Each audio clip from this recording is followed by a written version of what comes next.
Hey guys, it's Based MMA here. I'm back with another video. It's been a while since I made my previous video. I think it's been about a month since I made UFC 279 predictions. But today I just want to talk about UFC 280 that's coming up, man. This UFC event truly has the potential to be probably one of the biggest UFC cards of all time. I truly believe so.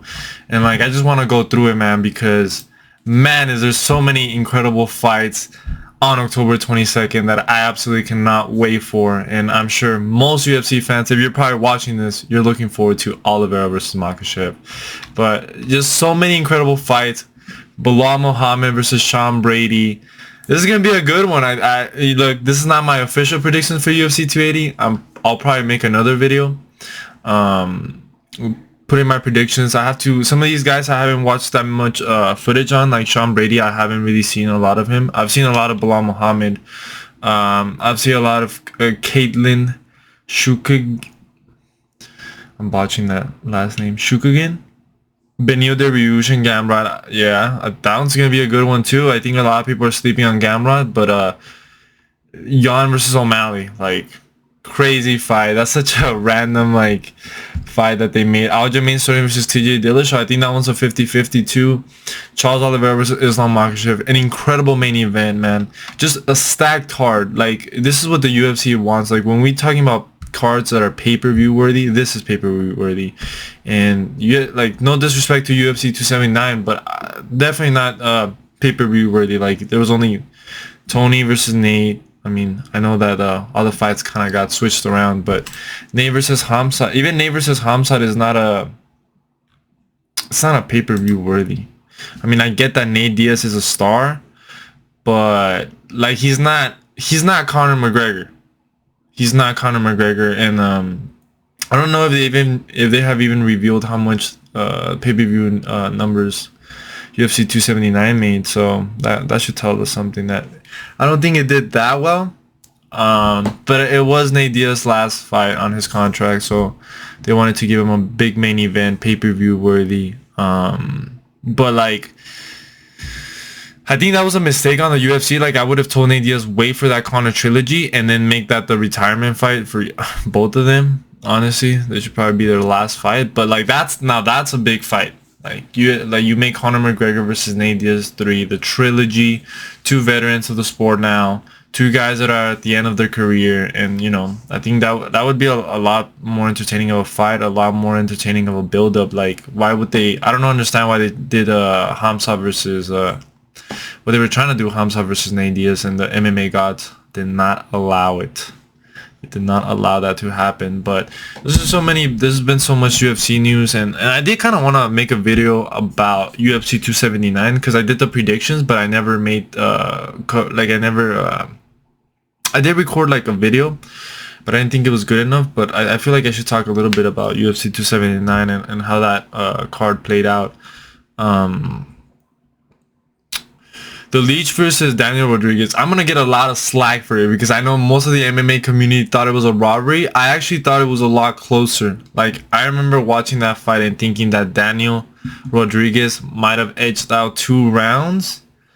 But I know a lot of people feel differently. A lot of people feel that Leech got robbed. And to be honest, it's one of those fights that I want to rewatch. But I didn't feel as passionate as some of the other people were feeling that it was a straight up robbery. I didn't truly see that, if I'm being honest, but I know a lot of people did. A lot of people did think it was a robbery. So but they did give Daniel Rodriguez the win. I think what they should do is just do the rematch. It's unfair to Leech, man, because he's fighting a guy with a 10-pound weight advantage. He did it last minute. He saved the card. He was truly the hero of that card. He was the one that really got the short end, and he wasn't able to wear his suit at the press conference. The biggest tragedy of UFC 279 was that he wasn't able to wear his really nice suit. So yeah, I think that's what they should do. But it seems like, based on the recording of this video, I already know that Daniel Rodriguez is gonna fight Neil Magny on October 15th. So they've already made that fight. So then I just kind of hope they gave Leech a big fight. Maybe give him a Masvidal. I don't think that would be a bad idea. Give him a Vicente Luque. Has he fought Vicente Luque? Let me see his opponents. Beach UFC. Let's see who he's fought. I know he fought Hamzat. He got wrecked. Okay, give him Vicente Luque. Give him a Vicente Luque for a UFC Fight Night main event. Like, you know, actually, like, take care of the guy, because the guy really did save that card. What was the fight after that? I think it was Hamzat versus Kevin Holland. You know, that was one of those fights where I was rooting for Kevin Holland all the way, but I just had a feeling that, you know, Hamzat was just gonna go straight for the takedown. And I've seen Kevin Holland versus like Derek Brunson, Marvin Vettori, and he kind of struggled with those guys who were a little bigger.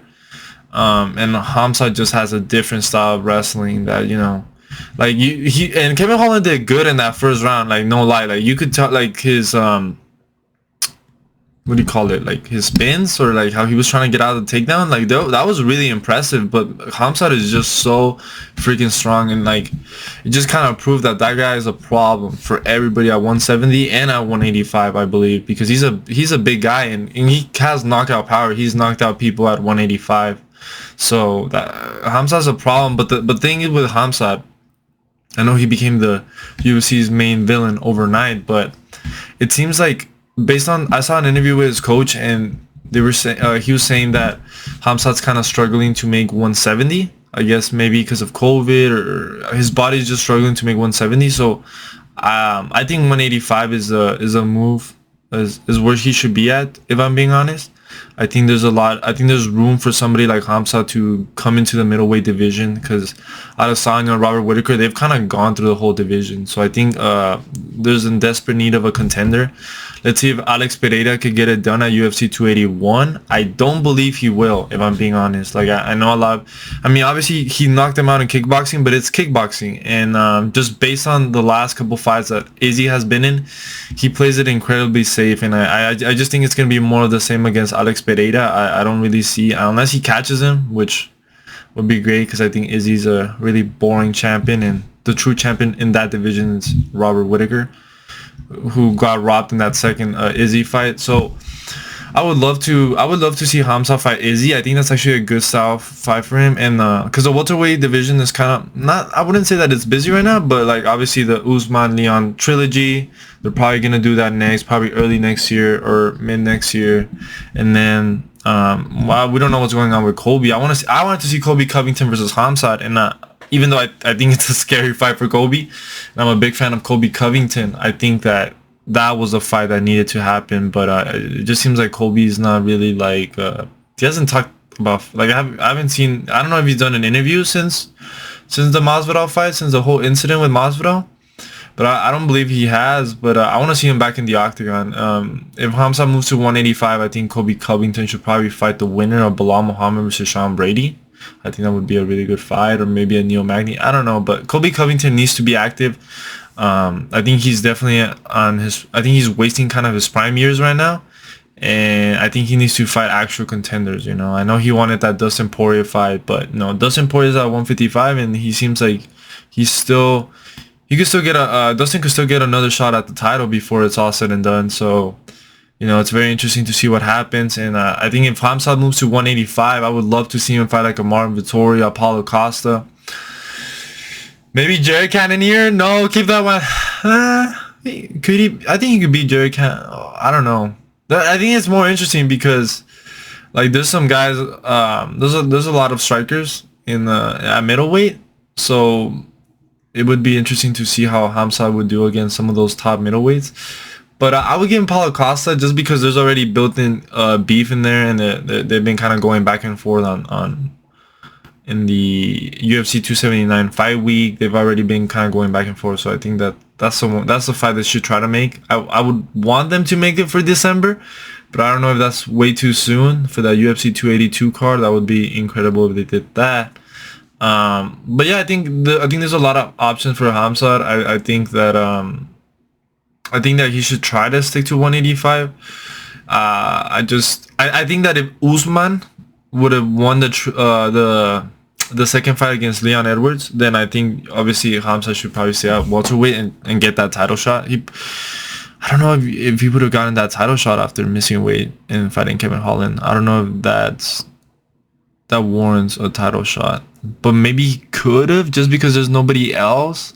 He could have maybe gotten a title shot, but because Usman got knocked out, I don't think that's happening. So like if he stays at welterweight, the earliest I could see Hamza getting a title shot is like next summer, maybe early fall, something like that. So maybe middleweight might be the best idea, because for example, let's say Izzy beats Alex Pereira at UFC 281, and then Hamza fights Paulo Costa in December and he beats Paulo Costa. You can make Izzy versus Hamza at the beginning of next year, spring of next year, you know? So like there's a lot of options for Hamza right now, and the guy's really good. Like regardless of what you think of him as like an individual or whatever, the guy's a problem. The guy's a really great fighter, and he has a lot of potential. He's new to the UFC, relatively new. So we want to see, and he's a huge superstar. Like a lot of people care. Like a lot of people have been watching the videos with Hamza, and it's been making numbers. So the guy's gonna be a future star, and most likely a future champion at one point. It's just like he definitely has the potential to become double champ, to become the welterweight and middleweight champion. So it's a lot of interesting. So I'm very interesting to see what kind of fight he takes next. It seems like he might take Paulo Costa. Like it seems like that's the fight that they want to make, but let's see if that happens. And then to that main event of UFC 279, Nate Diaz versus Tony Ferguson. And obviously, like I was excited to see that fight, but my expectations were like they were low. Like the fight was exactly the way I thought it would play out. It was two veterans of the sport, two guys that are not in their prime, two guys that have been going through losing streak, that haven't won since 2019 or even before that. So I kind of expected the fight. I was surprised. I was surprised on how bad Tony Ferguson looked in that fight. Like I thought he would look a little better, especially because he had a really good first round against Michael Chandler in May. But he looked old. He looked slow. He just looked like he wasn't all there. Like the fact that Nate Diaz was getting the better of him on the feet. And when he got that submission, like the fact, like it didn't even look like it was that tight. Like it felt like Tony Ferguson just kind of put his head into the submission. It looked a little staged. I'm not saying it's staged, but it looked weird. It looked like he quit. It kind of reminded me of like the Amanda Nunes versus Juliana Pena, like the first fight, where like the choke wasn't even all that in, and like they tapped right away. So yeah, it was exactly what I expected. It wasn't pay-per-view main event worthy. It's good that Nate Diaz got a win on his last fight of the contract. So I guess that kind of makes me happy. But if you're a Tony Ferguson fan, man, you just have to be so sad. Like the guy should retire. Like Tony Ferguson has accomplished a lot of things in the sport. He's a veteran of the sport. People love him. But I think that all the damage he's taken over the last 4 or 5 fights, it's not worth it, man. It's not worth it. And I truly don't see him beating anybody in like the top 15 of lightweight or welterweight. And the thing is that like a lot of people say Conor McGregor's washed. Like to me, Tony Ferguson is actually washed. Like people like to throw around that term, but Conor McGregor had really good moments against Dustin Poirier in that second fight. I think he just fought strategically bad, and like we're discounting that the guy lost against Khabib, considered one of the lightweight goats. Dustin Poirier, who's considered one of the top lightweights of a top lightweight, he lost to that guy. So like Conor McGregor isn't just losing to just anybody. He's losing. I mean, Tony Ferguson isn't losing to just anybody either. Like he's losing to top guys. But I think Conor McGregor has looked better. I just think like in that Dustin Poirier fight, he just fought bad. Like I think he had that. He said he had a boxing camp. Like he clearly didn't. But he had some good moments in that fight. So I think if they were to make Conor McGregor versus Tony Ferguson, I think Conor McGregor would destroy him right now. To be honest, I think Conor McGregor, and honestly, that might be a good tune-up fight for Conor McGregor. And Tony Ferguson gets that payday. That they could do that fight. That would be and you could give Tony Ferguson another main event. Yeah, actually, that's not a mad idea. You could do it at 170 or 155. I don't know if Conor McGregor is looking kind of big these days, so I don't know if he can make 155. But that would be a really good fight to make. If I was a UFC, I would try to make that fight. But who knows if Conor McGregor is even coming back? Because I know that he's doing like a movie or something. So we'll see when Conor McGregor comes back. But yeah, I mean those are kind of just my thoughts at UFC 279. But the next 2 weeks between UFC, I mean at the time of recording this, the Corey Sandhagen versus Song Yadong fight just already happened, and that was a great fight. I thought Song looked good in those first 2 rounds. I thought Corey was getting the better of him. He just looks more experienced. He looked good. I didn't think he looked like, oh my god, like Corey's at a new level. Like he looked like his, he looked good. He looked good. I wouldn't say it's his best performance, but he looked good, and I think the fight to make next is Corey Sandhagen versus Chito Vera. I think that would be a great fight. Make it for the December card. Put Paulo Costa versus Hamzat, the UFC 282. Put Corey Sandhagen versus Chito Vera for UFC 282, and then put like a Gilbert Burns versus Masvidal. That's an amazing card, and then the main event could be Glover Teixeira versus Yuri Prochazka too. So they have a lot of potential fights they can make for that December card, and I hope they do make them. But yeah, there's a lot of great fights coming up. But honestly, the pay-per-view I'm looking forward to the most, the UFC event, is UFC 280, Oliveira versus Makhachev. I cannot wait for the main event, man. Charles Oliveira for the win. He's gonna get a knockout in the very first round. I think he's gonna TKO Islam Makhachev, or I don't really see him submitting Islam Makhachev. I actually just rewatched the Chandler versus Charles Oliveira fight, and I think Islam and Chandler, like, they're just very strong. Like, they're just very strong, and I like Chandler. I mean, I know Chandler has never been submitted, and I don't know. I don't really see Islam Makhachev. I mean, I could see him attempting a takedown and like Charles being able to get like a grab his neck or something. But other than that, like I see Charles Oliveira like lighting him up on the feet, if I'm being honest. But man, the odds are close, and I think Islam Makhachev is a slight favorite, which is not really surprising because it's a very close fight. Like I know a lot of people were saying, no, Charles Oliveira is going to lose. And to be honest, I was one of those people that have been doubting Charles Oliveira. Like, I thought he was going to lose against Michael Chandler. I thought he was going to lose against Tony Ferguson.